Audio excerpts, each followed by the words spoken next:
Shalom. Shalom. Thank you for joining us. Today, though we have discussed this chapter so many times, today we'll discuss it once again in a deep manner. We'll get the deep core essence, the root. If we find the root, it is very easy for us to proceed further in the progress. So I want you to stay focused, get the message in your heart so that it bears fruit in you. God bless you. கிறிஸ்துவுக்குள் பிரியமானவர்களை எடுத்துக்கொள்வோம். அப்போஸ்தலர் நடபடிகள் 13 4-12. Acts chapter 13 verses 4-12. அப்போஸ்தலர் நடபடிகள் 13 4-12 வாசிக்க கேட்போம். அப்படியே அவர்கள் பரிசுத்த ஆவியினால் அனுப்பப்பட்டு செலூக்கியா பட்டணத்துக்கு வந்து கப்பலேறி அங்கிருந்து சீப்ரு தீவுக்கு போனார்கள். சாலமி பட்டணத்தில் வந்தபோது அவர்கள் யூதருடைய ஜெப ஆலயங்களில் தேவ வசனத்தை பிரசங்கித்தார்கள். யோவானும் அவர்களுக்கு உதவிக்காரனாயிருந்தான். அவர்கள் பாப்போ பட்டணம் வரைக்கும் தீவை கடந்தபோது பரியேசு எனும் பெயர் கொண்ட மாயவித்தைக்காரனும் கள்ள தீர்க்கதரிசியுமாகிய ஒரு யூதனை கண்டார்கள். அவன் விவேகமுள்ள மனுஷனாகி செர்கியு பவுல் என்னும் அதிபதியுடனே கூட இருந்தான். அந்த அதிபதி பர்னாவையும் சவுலையும் அழைப்பித்து அவர்களிடத்தில் தேவ வசனத்தை கேட்க ஆசையாயிருந்தான். மாயவித்தைக்காரன் என்னும் அர்த்தம் கொள்ளும் பேரை உடைய அந்த எலிமா என்பவன் அதிபதியை விசுவாசத்து நின்று திருப்பும்படி வகை தேடி அவர்களோடு எதிர்த்து நின்றான். அப்பொழுது பவுல் என்று சொல்லப்பட்ட சவுல் பரிசுத்த ஆவியினால் நிறைந்தவனாய் அவனை உற்று பார்த்து, எல்லா கபடமும் எல்லா பொல்லாங்கும் நிறைந்தவனே, பிசாசின் மகனே, நீதிக்கெல்லாம் பகைஞனே, கர்த்தருடைய செம்மையான வழிகளை புரட்டுவதில் ஓய மாட்டாயோ? இதோ இப்பொழுதே கர்த்தருடைய கை உன்மேல் வந்திருக்கிறது. சில காலம் சூரியனை காணாமல் நீ குருடனாய் இருப்பாய் என்றான். உடனே மந்தாரமும் இருளும் அவன் மேல் விழுந்தது. அவன் தடுமாறி கைலாகு கொடுக்கிறவர்களை தேடினான். அப்பொழுது அதிபதி சம்பதித்ததை கண்டு கர்த்தருடைய உபதேசத்தை குறித்து அதிசயப்பட்டு விசுவாசித்தான். மட்டும் திரும்ப வாசிங்க. அப்பொழுது அதிபதி சம்பவிப்பதை கண்டு கர்த்தருடைய உபதேசத்தை குறித்து அதிசயப்பட்டு விசுவாசித்தான். Then the proconsul believed when he saw what had been done, being astonished at the teaching of the Lord. ஆமென். இன்றைய செய்தியின் தலைப்பு திசை திருப்புதல் இலக்குக்கு வழிவகுக்கிறது. Diversion leads to destination. திசை திருப்புதல் இலக்குக்கு வழிவகுக்கிறது. Hello, diversion leads to destination. பக்கத்துல பார்த்து சொல்லுங்க. திசை திருப்புதல் இலக்குக்கு வழிவகுக்கிறது. திசை திருப்புதல் இலக்குக்கு வழிவகுக்கிறது. கைகளை அவங்க நாம் செபிப்போம். ஜீவனில் அன்பின் தேவனே, நீ தந்த வார்த்தைக்காக நன்றி செலுத்துகின்றோம். நீர் இந்த பாதையின் வழியாக நடத்தி சென்று நாங்கள் காரியங்களை கற்றுக்கொள்ளவும் அதை பயன்படுத்தவும் நீர் உதவி செய்யும். பொறுப்பெடுத்துக் கொள்ளும் ஆசீர்வதியும். இயேசுவின் நாமத்தில் கேட்கிறேன் ஜீவனில் நல்ல பிதா, ஆமென். நல்ல சத்தம் ஒரு ஆமென் சொல்லலாமே. Amen. Good, very good, very good. சிரிச்ச முகத்தோட ஷலோம் ஷலோம் ஷலோம் ஷலோம் ஷலோம் ஷலோம் ஷலோம். ஏன் சோகமாக இருக்கீங்க? குவார்ட்டர்லி ஹாலிடேஸ் ஆரம்பிச்சிருச்சு பாஸ்டர், வீட்டில் தொல்லை தாங்க முடியாதுன்னா சகிச்சுலாம் வரணும்ல. ஓகே, நீங்கள் கொடுக்காத சேட்டையா? Okay, praise Lord, God bless you. கிறிஸ்துவுக்குள் பிரியமானவர்களே, இந்த சப்ஜெக்டை வேற வேற விதமாக நம்ம பல முறை பேசியிருந்தாலும் இன்னைக்கு இதோட முக்கியத்துவம் என்ன? எப்போவுமே அந்த ஒரு மரத்துடைய டாப் இருக்கு பாருங்க, வெளிப்பகுதி மட்டும்தான் தெரியும். ரூட் எவ்வளோ டீப்பாக இருக்குன்றது நமக்கு தெரியாது. மூங்கில் மரம் பார்த்துருக்கீங்களா? அதோடைய சிறப்பு அம்சம் என்ன அப்படின்னா, எந்த அளவுக்கு மேலே ஹைட் இருக்கோ அதே அளவுக்கு கீழே இருக்கும். முதல்ல அது கீழே தான் வளரும். அந்த அளவுக்கு ஸ்ட்ராங் கீழே இருக்கிறதுனால தான் மேலே உள்ள மரத்தை நீங்கள் அவ்வளோ சீக்கிரமாக அசைச்சிட முடியாது. நான் ரீசெண்டாக ஒரு இடத்துக்கு போயிட்டு வரும்போது மூங்கில் மரம் இருந்தது. நானும் இளங்கொண்டோன்னு இறங்கி அதை ஒரு வெட்டி ஒரு ஃப்ளூட் மாதிரி செஞ்சிடலாம் அப்படின்னு ஆற்றம் ஒன்றும் உடைக்கவே முடியல. அந்தளவுக்கு வலிமை கொண்டது. ஏன்னா அந்தளவுக்கு கீழே. இன்னைக்கு கிறிஸ்தவ சமுதாயத்தில் நம்மள்ட்ட ரூட்டு ஸ்ட்ராங் ஆயிடுச்சுன்னா நம்ம மேலே உள்ள மரம் எவ்வளோ ஸ்ட்ராங்காக இருக்குன்னு அப்போ நீங்கள் யோசிச்சு பாருங்கள். இன்னைக்கு ரூட் ஸ்ட்ராங்காக இல்லாதனால ஈஸியாக நம்மளை வேற பிடுங்கிடுறாங்க. நம்மளுடைய விசுவாசம் பிடுங்கப்படுது. நான் சொல்கிறது புரியுதா உங்களுக்கு? யாரும் இல்லை, நம்மளுடைய மாம்சமே நம்மளுடைய விசுவாசத்தை வேரோட பிடுங்கிடுது. ஒரு 2 கேள்வினால தேவன் எப்படி செய்வார், நீ தகுதியா? 2 கேள்வி நம்மளுடைய வேர் அப்படியே டப்புன்னு பிடுங்கப்படுது. அதனால் இந்த வேர் பகுதியை கரெக்டாக சரிப்படுத்திட்டோம் அப்படின்னா யாரும் நம்மளை அசைக்கவே முடியாது. ஆமே, அசைக்கவே முடியாது. அதனால் இந்த சப்ஜெக்டை நம்ம ஒருத்தர் இந்த கதையை மட்டும் இல்லாம ஏற்கனவே இத்தனை காரியங்கள் நடந்தது, அதாவது ப்ரூஃபோட இது உண்மைக்கு நடந்தது. நம்ம கேட்போம்ல, பாஸ்டர் சும்மா பேசக்கூடாது, ப்ரூஃப் இருக்கு, அதனால நம்ம பேசுறோம். இன்னைக்கு நம்ம டிஸ்கஸ் பண்ண போறோம் என்னன்னு. இப்போ பவுலும் பர்னபாசும், பவுல் யாருன்னு உங்களுக்கு தெரியும்ல, சவுல் ஆகிய அவர் முன்னாடி என்னவா இருந்தாரு, ரோம பேரரசுல ஒரு பெரிய அதிபதியா இருந்தாரு. அதாவது கிறிஸ்தவர்களை கொல்றதுக்குன்னே அவரை வந்து அப்பாயிண்ட் பண்ணியிருந்தாங்க. புரியுதா? கிறிஸ்தவர்களை கொல்றதுக்குன்னே ஒரு ஸ்டெல்த் டீமை உருவாக்கி அதுக்கான ஹெட் இவர் தான். இப்போ இருக்கு பாருங்க, இப்போ இன்டெலிஜென்ஸ் டீமு, மிலிட்ரி, அதுலெல்லாம் பெரிய பெரிய ஆட்கள் இருக்கிற மாதிரி இவர் ஒரு பெரிய ஆள். எதுக்கு அப்படின்னா கிறிஸ்தவர்களை கண்டுபிடிச்சு கொல்லணும், அதுதான் இவர் வேலை. அப்படிப்பட்டவரை தேவன் தேர்ந்தெடுத்து இப்போ அவரையும் பர்னபாஸ் இவங்க 2 பேரையும் ஊழியத்துக்கு அனுப்புறார். வேதத்தில் அந்த வசனத்துல 4வது வசனத்தை கவனிச்சிங்க அப்படின்னா, பரிசுத்த ஆவியானவரால் அனுப்பப்பட்டு, அந்த வார்த்தையை நல்லா கவனிக்கணும், ஏன்னா இன்னும் கொஞ்ச நேரத்தில் அங்கே வரப்போறோம். நம்ம 4வது வசனத்தை நீங்க பாருங்க, 4வது வசனம் வாசிங்க பார்ப்போம். அப்படியே அவர்கள் பரிசுத்த ஆவியினால் அனுப்பப்பட்டு, அங்க கவனிக்கணும், பரிசுத்த ஆவியினால் அனுப்பப்பட்டு. ஓகே, வாசிங்க. செலுக்கியா பட்டணத்துக்கு வந்து கப்பலேறி அங்கிருந்து சீப்ரு தீவுக்கு போனார்கள். ஓகே, இப்போ பரிசுத்த ஆவியால் ஏவப்பட்டு அனுப்பப்பட்டு பவுலும் பர்னபாசும் வராங்க, ஒரு பகுதிக்கு வராங்க. அங்க யோவான் வந்து அவங்களுக்கு துணையா வராரு. அப்போ அங்க உள்ள சர்ச்சு அப்போ வந்து சினகாக் அப்படின்வாங்க, சினகாக் சர்ச். அங்க வந்து இவங்க பேசுறாங்க, இயேசு கிறிஸ்து என்னெல்லாம் செய்தார். பவுல் வந்து இப்போ என்ன பேசுவார்னு நீங்க யோசிச்சு பாருங்களேன். பவுல் இயேசு கிறிஸ்துவோட இருந்தது கிடையாது, பவுல் இயேசு கிறிஸ்து செஞ்ச அற்புதம் கிடையாது. ஆனா தன் கண்முன் பார்த்ததை, தான் உணர்ந்ததை வெளியே சொல்லுகிறார். நான் சொல்றது புரியுதா? என்னைக்குமே உங்களுடைய சத்தியம் ரொம்ப ஷார்ப்பா, ஸ்வீட்டா, அதே சமயம் உண்மையா இருக்கணும் அப்படின்னா நீங்க என்ன அனுபவிச்சீங்களோ அதை மட்டும்தான் பேசணும். நான் சொல்றது புரியுதா உங்களுக்கு? நான் அதுதான் ஒரு நாள் வந்து மை ஓன் டெஸ்டிமனி அப்படின்னு தேவன் வழி நடத்தினார் நம்மளை. ஒரு இடத்துல போய் சத்தியம் சொல்றோம்னா நம்ம வாழ்க்கையில என்ன நடந்தது, நம்ம அந்த வசனத்தை பயன்படுத்தியிருக்கோமா, அந்த வசனத்தை பயன்படுத்தி நமக்கு என்ன பயன் நடந்தது நம்ம சொல்லும் போது தான் ஒருத்தருடைய மனசை நம்மளால தொட முடியுமே தவிர, ஆப்பிரிக்காவில் எப்படி நடந்தது, அண்டார்டிகாவில் எப்படி நடந்ததுன்னா யாருக்கும் ஏற்கப்படாது. நடந்தது சரி, ஆனா இன்னைக்கு நேருக்கு நேர் இன்னைக்கு அலெக்சாண்டர் அங்கிள் இருக்காங்க, அவர் ஜோம் பண்ணி ஒரு அற்புதம் நடந்துருச்சு. அதை வந்து சொல்லும் போது நான் இந்த வசனம், நீங்க வாசிக்கிற பைபிள்ல இதே வசனத்தை நான் சொன்ன தேவன் எனக்கு செஞ்சார்னும் போது எனக்கு வந்து ஒரு பூரிப்பா இருக்கும்.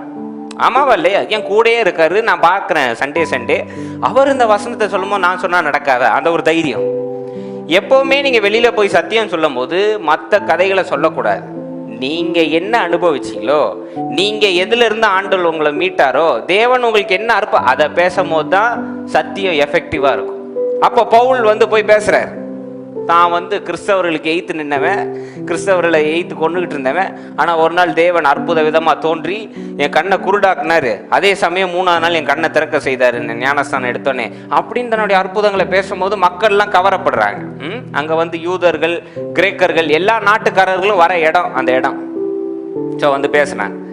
பேசிட்டு இருக்கும் போது அங்கே ஒரு கள்ள தீர்க்கதரிசி இருக்காருன்னு போட்டிருக்கு. அவர் பேர் பார் ஜீசஸ்ன்னு இருக்கு இங்கிலீஷில். தமிழில் என்ன போட்டிருக்கு? பார் ஜீசஸ்ன்னு இங்கிலீஷ்ல இருக்கு. தமிழ்ல என்ன போட்டிருக்கு பாருங்க? மாய வித்தைக்காரன். அவர் பேர் ஒண்ணு போட்டிருக்கு பாருங்க, பரயேசு. பாத்தீங்களா? பார் ஜீசஸ், ஜீசஸ் பார் ஜீசஸ். பாத்தீங்களா? இயேசு கிறிஸ்துவை பத்தி பேச வந்த இடத்துல பார் ஜீசஸ் இருக்காரு, பரயேசு இருக்காரு. அதாவது கள்ள தீர்க்கதரிசி.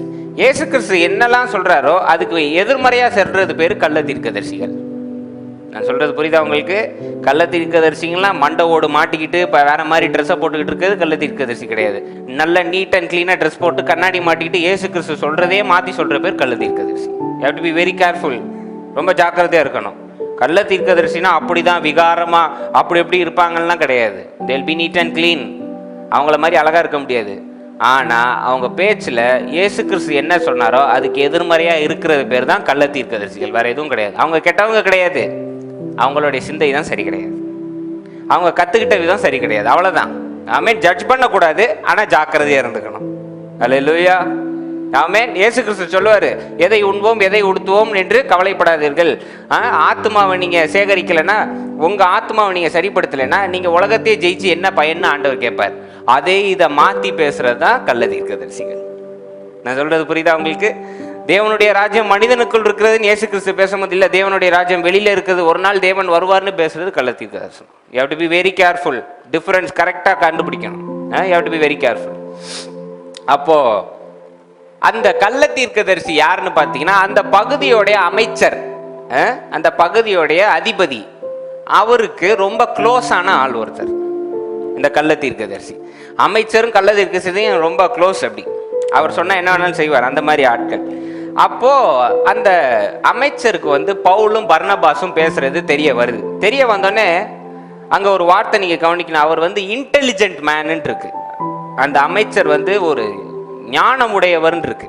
இன்டெலிஜென்ட் மேன் ஏன்றதை நான் அப்புறம் சொல்றேன், ஏன் அதை குறிப்பிட்டிருக்காங்க. Intelligent man. அப்போ அவர் இருந்துட்டு சரி இவங்க என்னதான் பேசுறாங்க, கூப்பிட்டு பேச வச்சு பார்ப்போம், வந்து நீங்க தேவனுடைய வார்த்தையை சொல்லுங்க அப்படின்றார். இது எவ்வளவு பெரிய சான்ஸுங்க, கொஞ்சம் யோசிச்சு பாருங்க. ஒளிஞ்சு ஒளிஞ்சு ஊழியம் செஞ்சுட்டு இருந்த நாள் போய் அமைச்சரே வந்து நீங்க தேவனை பத்தி சொல்லுங்க. கொஞ்சம் யோசிச்சு பாருங்க. அந்த அமைச்சர் தேவனை ஏற்றுக்கொண்டா அந்த பகுதியில் என்ன நடக்கும்? சர்ச்சை இலவசமா நடத்தலாம், எந்த பிரச்சனையும் இருக்காது. தேவனுக்குன்னு ஊழியம் செய்யறவங்களாம் அந்த இடத்துக்கு மாத்தி பாதுகாப்பா இருந்துடலாம். ஆமாவா இல்லையா? சொல்லுங்க பாப்போம். ரொம்ப சேஃப்டி ஆயிரும். அமைச்சரே நம்ம கையில அப்படின்னா ஒரு பிரச்சனையும் கிடையாது. சர்ச் சூப்பரா நடத்தலாம், பொது மீட்டிங் நடத்தலாம், நடு ரோட்ல அந்நிய பாஷை பேசலாம், ஒன்றும் நடக்காது. ஆமாவா இல்லையா? கரெக்டு தானே? அந்த அப்பவே அப்படி செஞ்சிருக்கலாம். மேல் வீட்டு அறையில பயந்து போய் ஜோம் பண்ணணும்னு அவசியம் கிடையாது. நாட் ரோட்ல என்ன ஜோம் பண்ணுவோம், என்னையா பண்ணுவேன், அமைச்சர் எங்க கையில அப்படின்னு சொல்லியிருப்போமா இல்லையா? அமைச்சர் சட்டம் போட்டிருப்பாருங்க, கொஞ்சம் திருந்தி இருந்தா. இயேசு கிறிஸ்துவை பத்தி இவங்க சொல்றதுல எந்த தப்பும் கிடையாது, யாரும் எய்த்து நிக்க கூடாதுன்னா யார் எல்லைக்குள்ள வர முடியும் சொல்லுங்க? அமைச்சரே நம்ம கையில இருந்தா எவ்வளவு பெரிய சான்ஸ் பாருங்க. இவ்வளவு பெரிய சான்ஸுக்கு பவுலையும் பர்னபாஸையும் அழைக்கும் போது எப்படி இருந்திருக்கும்? நாளைக்கு காலையில விடியட்டும், தேவனை பற்றி, ஏன்னா இயேசு கிறிஸ்துவை பற்றி சொன்னா ஏற்றுக்கொள்ளாத ஆட்கள் யாரும் கிடையாது. ஆமாவா இல்லையா? ஏன்னா அவர் அன்பின் தேவன், இரக்கத்தின் ஐஸ்வர்யம், நீடிய பொறுமை உடையவர், சாந்த குணம் உடையவர். அவரை பத்தி பேச ஆரம்பிச்சாலே நாக்கெல்லாம் வந்து இனிக்க ஆரம்பிக்கும். கவனிச்சிருக்கீங்களா?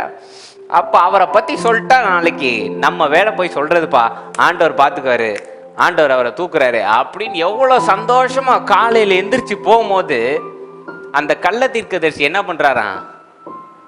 திசையை திருப்பி விடுறாரு.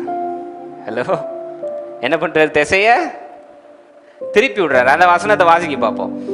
கரெக்டா 8வது வசனம். மாயவித்தை காரணம் என்னும் அர்த்தம் கொள்ளும் பேரையுடைய அந்த எலிமா என்பவன், இலாய்மஸ் அதிபதியை விசுவாசத்தை நின்று திருப்பும்படி வகை தேடி அவர்களோடு எதிர்த்து நின்றான். அதிபதியின் விசுவாசத்தை திருப்பும்படி, விசுவாசத்தை திசை திருப்பி இவங்க 2 பேருக்கும் எய்த்து நிக்கிறாரு. ஹலோ, இவங்க 2 பேருக்கும் கொஞ்சம் பதில் சொல்லுங்க. 2 பேருக்கும் அவர் வந்து எஃபர்ட் போடுறாரு. என்ன அப்படின்னா இவங்க 2 பேரையும் பேச விடாம பண்ணிடணும், உண்மையை வெளியில கொண்டு வராம பண்ணிடணும். உண்மையை நீங்க எவ்வளோ கஷ்டப்பட்டு தடுத்தாலும் உண்மை ஒரு நாள் வெளிவரும். இங்க எத்தனையோ சயின்டிஸ்ட் இருக்காங்க உலகத்துல, இன்னும் விஞ்ஞானம் வளர்ந்துகிட்டு இருக்கு, டெக்னாலஜி வளருது. இன்னும் ஒருத்தரால சூரியனை ஒரு இடத்துல போட்டு மறைக்க முடியாது. எவ்வளவுதான் ட்ரை பண்ணாலும் சூரியன் உதிக்கத்தான் செய்யும், தடுக்க முடியாது. ஆமே, அதுபோல உங்க வாழ்க்கையில ஏதாவது பிரச்சனை அப்படின்னா, உங்கள்கிட்ட உண்மை இருக்கு அப்படின்னா, எவ்வளவு தடை போட்டாலும் உண்மை ஒரு நாள் வெளிவரும். யாராலையும் ஒன்றும் பண்ண முடியாது. அப்போ ரொம்ப எஃபர்ட் போடுறாரு. அவர் திசையை திருப்புறாரு, விசுவாசத்தை கலைக்கிறாரு, விசுவாசத்தை ஒன்றும் இல்லாமல் செய்கிறாரு. செஞ்சுட்டா இவங்க வந்து பேச மாட்டானுங்க, நம்ம ஆட்சி தான் இருக்கும் அப்படின்ட்டு திசையை திருப்புறாரு, மேக்கிங் அ டைவர்ஷன். அப்படி நடந்த உடனே பவுலும் பர்னபாஸும் பேச முடியாத அந்த ஒரு சான்ஸு எடுக்கப்படுது. எவ்வளோ பெரிய சான்ஸு மிஸ் ஆயிடுச்சு பாருங்க. ஆமாவா இல்லையாங்க? பெரிய வாய்ப்பு, மிகப்பெரிய வாய்ப்பு, அடிச்சா பெரிய கிஃப்ட். ஜெயிச்சாச்சு, இயேசு கிறிஸ்துவை பத்தி நிலை நாட்டியாச்சு அன்னைக்கு ஜெயிச்சிருந்தா. ஆனா என்ன ஆயிடுச்சு? திசையை திருப்பி பேச விடாம பண்ணிட்டார். இப்போ என்ன பண்ணணும்? பவுலும் பர்னபாஸும் நீங்களும் நானும் அங்க இருந்தா என்ன பண்ணுவோம்? இவ்வளோ பெரிய சான்ஸை மிஸ் பண்ணிட்டோமே அப்படின்னு சொல்லிட்டு நம்ம இப்படி பிரச்சனையை சால்வ் பண்றதுக்கு பதிலாக கையை இப்படி திருப்பிடும். நான் ஒழுங்கா ஜோம் பண்ணல போல, நான் நைட்டு ஒழுங்கா ஜோம் பண்ணியிருக்கணும், நான் ஒழுங்கா இல்லை போல, அதனால தான் தேவன் இதை என் மூலியமா நடத்தலை. நான் ஒழுங்கா சபைக்கு போல, நான் ஒழுங்கா டைத்து கொடுக்கல, நான் ஒழுங்கா முழங்கால் படிக்கிட்டு ஜோம் இல்லை, நான் ஒழுங்கா தெரப்பின்னு செஞ்சிருப்போமா இல்லையா? அது ஒன்று. ரெண்டாவது, சில பேர் தாங்க முடியாமல் அழுதுருவோம். அம்மாவா இல்லையா? பொக்கு பொக்குன்னு எங்கே இருந்தால் வருமோ தெரில, காவேரி தண்ணியோட ஜாஸ்தியாக உடம்புல ஸ்டோரேஜ் வச்சுருப்போம், ஊற்றிக்கிட்டே இருக்கும் தரன்னு. ஏன்னா செப்ப பண்ண விடாமட்டாங்க. செஞ்சுருப்போமா இல்லையா? அழுதுருப்போம். மூணாவது புலம்பியிருப்போம். நாலாவது சாபம் விட்டுருப்போம். பாஸ்டர் அதை நீங்கள் முதல்ல சொல்லியிருக்கணுன்றீங்களா? சாபம் விட்டுருப்போம். ஆமாவா இல்லையா? நீலாம் நல்லாவே இருக்க மாட்ட. கிறிஸ்தவர்கள் ஆண்டவர் என்ன சொல்லியிருக்காரு? சபிக்கிறவனே ஆசீர்வாதினா நம்மளால சபிச்சுக்கிட்டு இருக்கு. எப்படி யூட்டன் பாருங்க. சபிக்கிறவர்களே ஆசீர்வாதிங்கன்னு சொல்லியிருக்கு. பாஸ்டர் அப்போ இங்கே பவுல் அங்கே கொஞ்சம் வசனத்தை கவனிக்கணும். அவர் பரிசுத்த ஆவியினால் ஏவப்பட்டுன்னு இருக்கு வசனம்.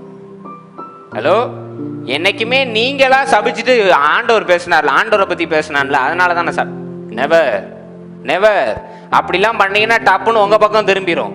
நீங்கள் எந்த அளவுக்கு அவனை சபிச்சு அளந்தீங்களோ ஆண்டவர் அதே அளவு அளந்துருவார் உங்களுக்கு. You have to be very careful. நீங்க பைபிள் தூக்குறதுனாலயோ இயேசு கிறிஸ்துவின் வாயில சொல்றதுனாலயோ ஆண்டவர் உங்களுக்கு வந்து பயாஸ்டா இருக்க மாட்டாரு. He is very justice. He is very just. He is very righteous. எது உண்மையோ அதன்படியே நிக்கிற கடவுள் நம் கடவுள். ஆமென். நீங்க எவ்வளவு பெரிய ஊழியக்காரனா இருந்தாலும் தப்பி தவறி யாரையாவது அவங்க தவறு செய்யாம நீங்க சபிச்சிட்டீங்கன்னு வைங்க, என்ன சாபம் சபிச்சீங்களோ அதே சாபத்துல உங்களுக்கு கலந்துருவார் உங்க வாழ்க்கையில. You have to be very careful. அதனால தான் யாரையும் பேசுறதுக்கு முன்னாடி வார்த்தையை அளந்து பேசணும் அப்படின்னு சொல்லுவாங்க. அதாவது பொருளை போட்டா கூட திரும்ப எடுத்துடலாம், வார்த்தையை போட்டா எடுக்க முடியாது. யாரையும் முதல்ல பேசுறதுக்கு முன்னாடி you have to be very careful. You have to be very careful. இங்க அந்த வசனத்தை கவனிங்க, வாசிங்க பார்ப்போம். 9வது வசனம். அப்பொழுது பவுல் என்று சொல்லப்பட்ட சவுல் பரிசுத்த ஆவியினால் நிறைந்தவனாய், அங்க கவனிங்க, பரிசுத்த ஆவியினால் நிறைந்தவனாய். என்னைக்குமே அவசரப்பட்டுற கூடாது. பரிசுத்த ஆவியானவருக்கு கோபம் வந்து அவர் சவுல் மூலியமா பேசுறாரு, பவுல் மூலியமா உள்ள இருந்து வெளிப்படுறாரு. பரிசுத்த ஆவி நிரம்பப்பட்டவனாய் அப்படின்னும் போதுதான் அவர் பேசுறாரு. வாசிங்க தொடர்ந்து. அவனை உற்று பார்த்து, எல்லா கபடமும் எல்லா பொல்லாங்கும் நிறைந்தவனே, பிசாசின் மகனே, நீதிக்கெல்லாம் பகைஞனே, கர்த்தருடைய செம்மையான வழிகளை புரட்டுவதில் ஓய மாட்டாயோ? Okay, thank you. பாத்தீங்களா? பரிசுத்த ஆவியினால் நிரம்பினவனாய். பரிசுத்த ஆவியானவர் கோபம் வந்ததுனால தான் ஒரு கருவியாக செயல்படுறாரு பவுலிங்க. தான் ஒரு வாகனமாக, என்ன பாஸ்டர் வாகனமா? தேவனுடைய வார்த்தையை கொண்டு சேர்க்கும் வாகனமாக செயல்படுகிறார். அதுதான் நம்மளுடைய வேலையா இருக்கணும். நம்மளுடைய சுயமாகவோ நம்மளுடைய ஒரு பெருமைக்காகவோ யாரையும் ஆசீர்வதிக்கவோ சபிக்கவோ கூடாது. தீர்க்கதரிசிகள் சொல்றேன், those who are prophets on this time, யாரெல்லாம் ப்ராஃபட்டா இருக்கீங்களோ, this is a warning to you. Do not do it because you have the power. God will not stand by it. God will never stand by it. தீர்க்கதரிசி, தேவன் என்னை ஆசீர்வதிச்சிருக்கார், நான் தேர்ந்தெடுக்கப்பட்டவன் என்ற திமிரினால் பெருமையினால் என்றும் ஆசீர்வதிக்கவும் கூடாது, என்றும் சபிக்கவும் கூடாது. தேவன் பேசினால் ஒழிய வேற எந்த காரியமும் செய்யக்கூடாது. நீங்கள் எத்தனை வருட எக்ஸ்பீரியன்ஸா இருந்தாலும் you should not speak. full stop. தொடக்கத்திலிருந்து ஆதியாகமத்திலிருந்து முடிவு வரைக்கும் மனுஷனா பேசின காரியத்தை தேவன் நிறைவேற்றியதே கிடையாது என்று ஆவியானவர் உள்ளிருந்து வார்த்தைகளை பேசுகிறார். அது மட்டுமே நிறைவேறி இருக்கிறது. அதற்கு ஆதாரம் உங்கள் கையில் இருக்கிறது. Never never. நான் இயேசு கிறிஸ்துக்குள்ள இருக்கேன், நான் கிறிஸ்துக்குள்ள இருக்கேன், நான் ஞானஸ்தானம் எடுத்துட்டேன், உன்னால என்ன பண்ணி?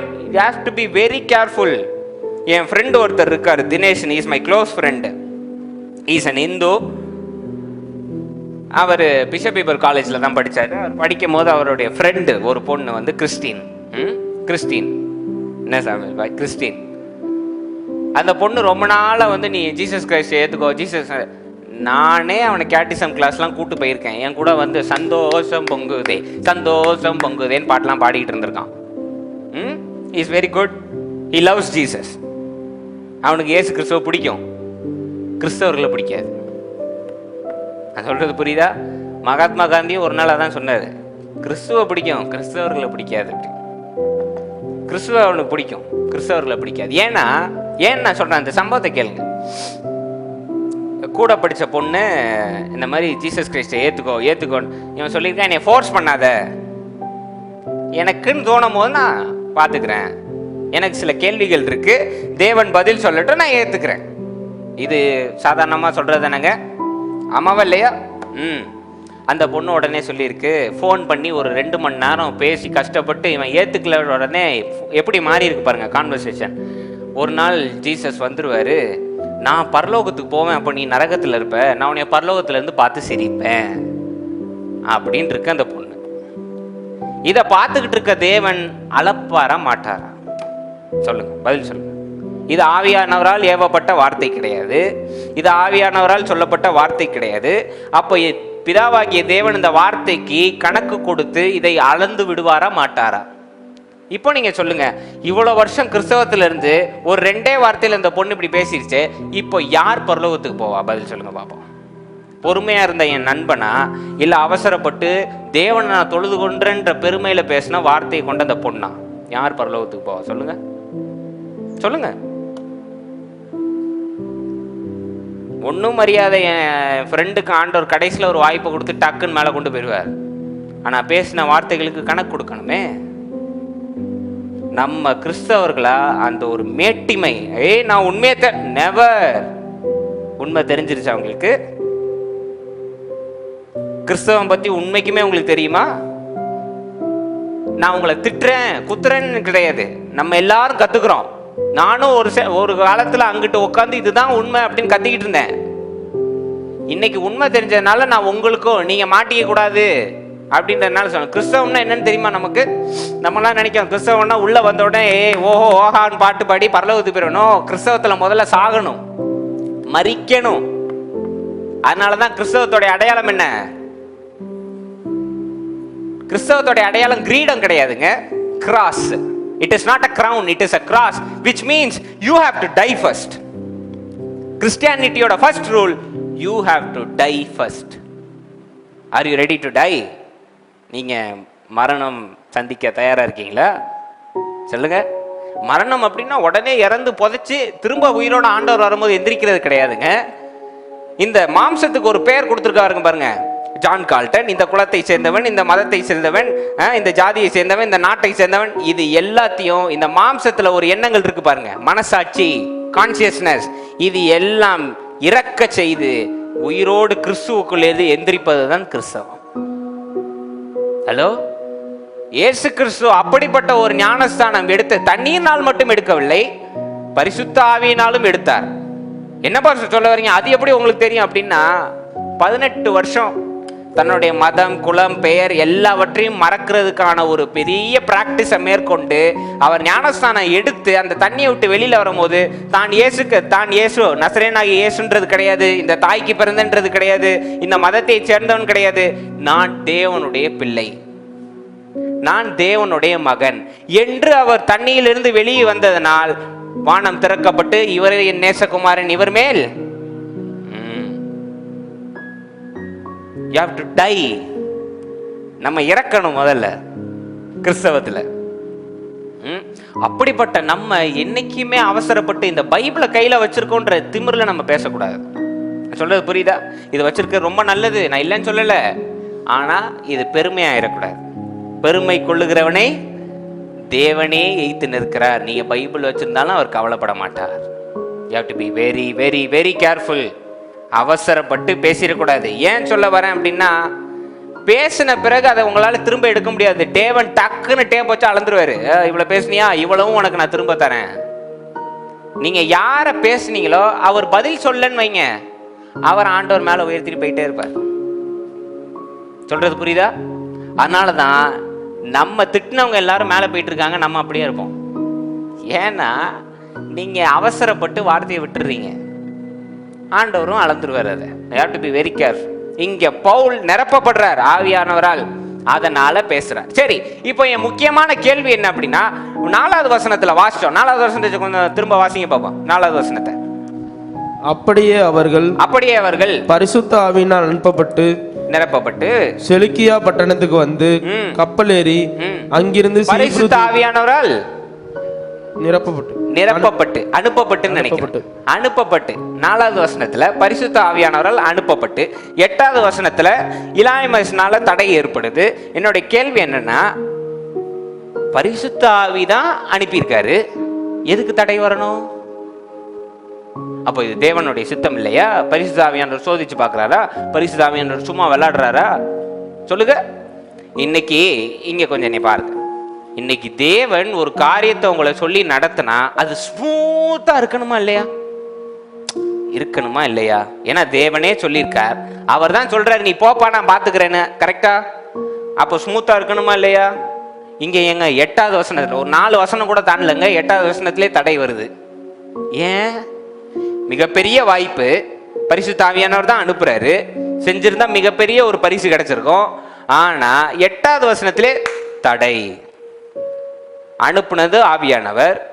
ஆவியானவர் அனுப்புறாருன்னா பிதாவுடைய சித்தம் இருக்கு. கரெக்டா? நான் சொல்றதுக்கு கரெக்டா? ஆமாண்ணா ஆமேன்னு சொல்லுங்க. பிதாவுடைய சித்தம் இவங்க அங்கே போய் இன்னைக்கு ஊழியம் செய்யணும்னு அதை பரிசுத்த ஆவியானவரால் ஏவுறாரு. பரிசுத்த ஆவியானவரால் நிரப்பி அனுப்புறாரு. போற இடத்துல ஏங்க தடை வருது? பிதாவுடைய சித்தத்துல ஏன் தடை வருது? பிதாவுடைய சித்தம் நம்மெல்லாம் என்ன நினைச்சுக்கிட்டு இருக்கோம்? Smooth. Christian life is very smooth. You will not have problems. You will not die. You will have good health. You will have abundance. No. நம்ம அந்த ஒரு மென்டாலிட்டி இன்னைக்கு உடைச்சு வெளியில வீசிரும்.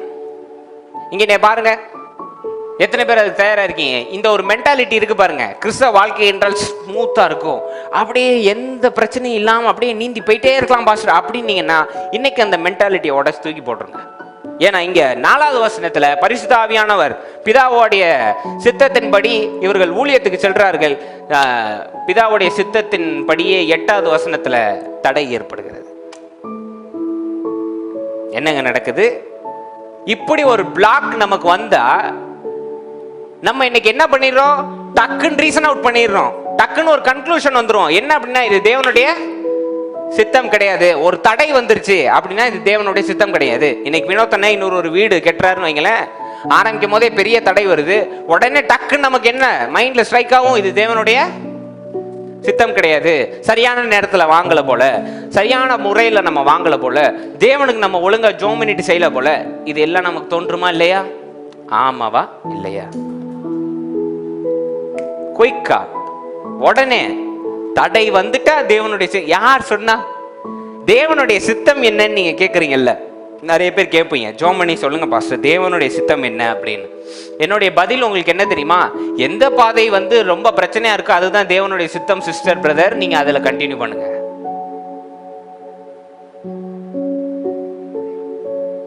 என்னப்பா சும்மா விளையாட இல்ல, நான் விளையாடல. ஆதி ஆகமத்துல இருந்து வெளிப்படுத்தின விசேஷம் வரைக்கும் இந்த வாரம் ஃபுல்லும் உட்காந்து திருப்பி பார்த்துட்டு தான் நான் சொல்றேன். எந்த பாதை கடினமாக இருக்கிறதோ அதுவே தேவனுடைய சித்தம். எந்த பாதையில் தடைகள் உண்டாகுதோ அதுவே தேவனுடைய சித்தம். எந்த பாதை மிகவும் கடினமான முட்களை கொண்டு இருக்கிறதோ அதுவே தேவனுடைய சித்தம். நீங்க இன்னொன்னு கேட்பீங்க, அடையாளம் கொஞ்சம் சொல்லுங்க பாஸ்டர். நம்ம பர்சனலா கேட்போம். பாஸ்டர் கேட்டா பாஸ்டர் திட்டிடுவாரு, ஆமாவா இல்லையா?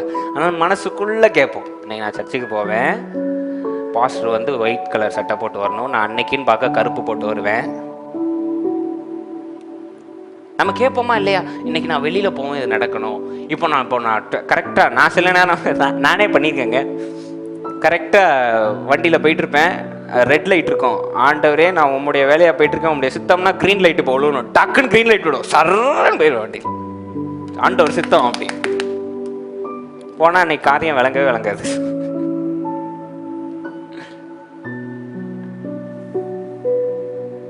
கொஞ்சம் யோசிச்சு பாருங்க, உங்க வாழ்க்கையை கொஞ்சம் அப்படியே திரும்ப ஓட்டி பாருங்க. கொஞ்சம் எந்தெந்த காரியத்துல நீங்க ரொம்ப கஷ்டப்பட்டிருக்கீங்களோ அந்த இடத்துல தான் தேவன் உங்களை வச்சு தலையை உயர்த்திருப்பார். அதுல எந்த மாற்று கருத்தும் இருக்காது. நீங்க அமெரிக்கனா இருங்க, பிலிப்பைன் நாட்டுக்காரரா இருங்க, எந்த நாட்டுக்காரரா இருந்தாலும் எல்லார் வாழ்க்கையும் நடக்கக்கூடிய முக்கியமான சம்பவம், எந்த இடத்துல கஷ்டப்படுறீங்களோ அந்த பாதையில் வழிபட்டு அதை கஷ்டப்பட்டு கடப்பவனே வெற்றியாளனாக இருந்திருக்கிறான். சும்மா யாரும் மேல வரலையேங்க. இன்னைக்கு நம்மெல்லாம் இன்னைக்கு அம்பானி அவர் எதுக்கு இவ்வளவு செலவு பண்ணி கல்யாணம் அந்த அளவுக்கு அவர் கஷ்டப்பட்டிருக்காரு தெரியுமா உங்களுக்கு? சும்மா அப்படிலாம் யாரும் மேலே வந்துட முடியாது. இன்னைக்கு முதல்ல ஒருத்தங்களை பார்த்து இப்படி ஏன் இப்படி பண்ணுறாங்கன்னு பொறாமப்படுறத விட அவங்க எவ்வளோ கஷ்டப்பட்டிருக்காங்கன்னு புரிஞ்சுக்கணும். யாரும் சும்மாலாம் மேலே வர முடியாது. அழகா இருக்காங்களோ அறிவாக இருக்காங்கன்றனால தான் டக்குன்னு வந்துட முடியாது. அப்படிலாம் உள்ளவங்களுக்கு நிறைய சோதனை இருந்து தாண்டி வந்தவங்க தான் இன்னைக்கு மேலே இருக்காங்க. டக்குன்னுலாம் அப்படி பேசிடக்கூடாது.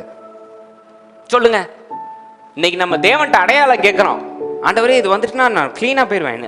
ஆண்டவரே இது நீங்கள் இன்னைக்கு இந்த வார்த்தையை பேசுங்க, இன்னைக்கு இந்த இடத்த காமிங்க, ஒரு காரில் ஒரு வார்த்தை வரணும், பைபிளை திறக்கும் போது இந்த வார்த்தை வரணும், அப்படி இப்படின்லாம் ஜெபம் பண்ணும்.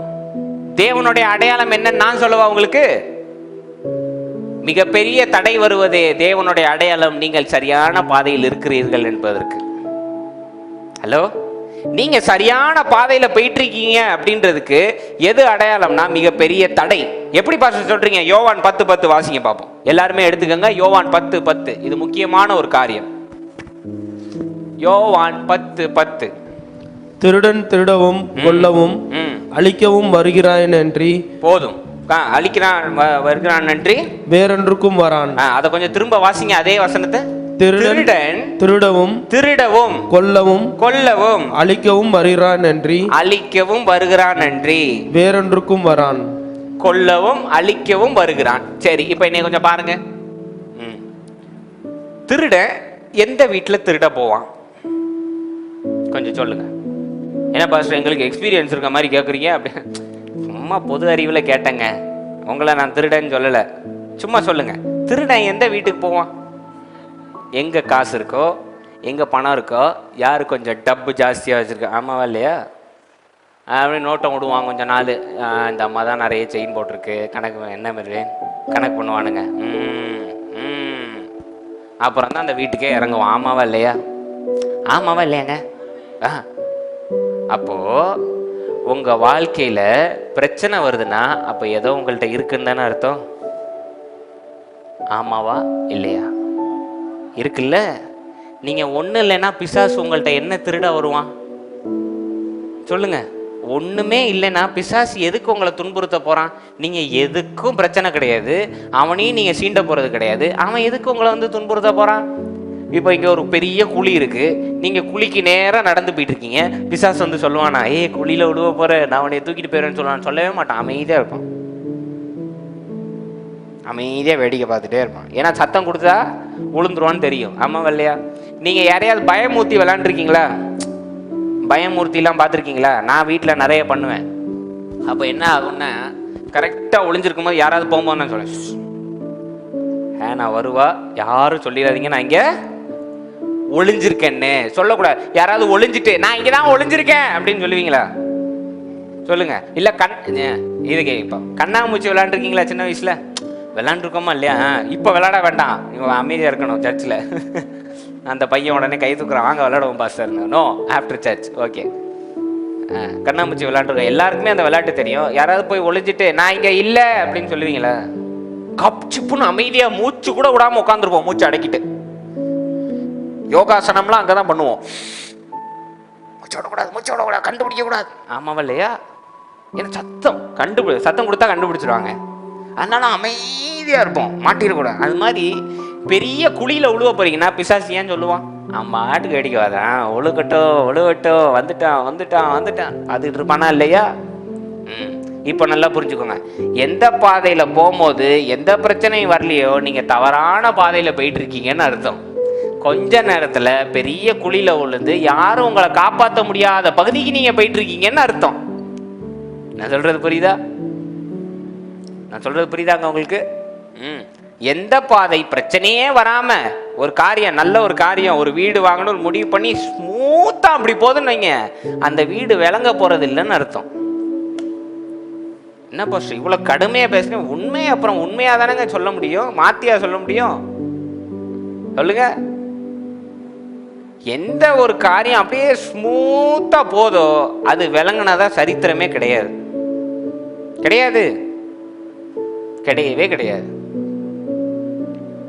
ஆனா எந்த ஒரு பாதை கடினமா இருக்கோ கொஞ்சம் அப்படி தாக்கு பிடிச்சிட்டீங்கன்னு வைங்க, உங்களை ஜெயிக்க எவனாலையும் முடியாது. அதுதான் உண்மை. திருடன் எதுக்கு திருட வரான்? ஏதோ இருக்கு உங்கள்கிட்ட, அதனாலதான் திருட வரான். இன்னைக்கு இதை நல்லா ஞாபகம் வச்சுக்கோங்க.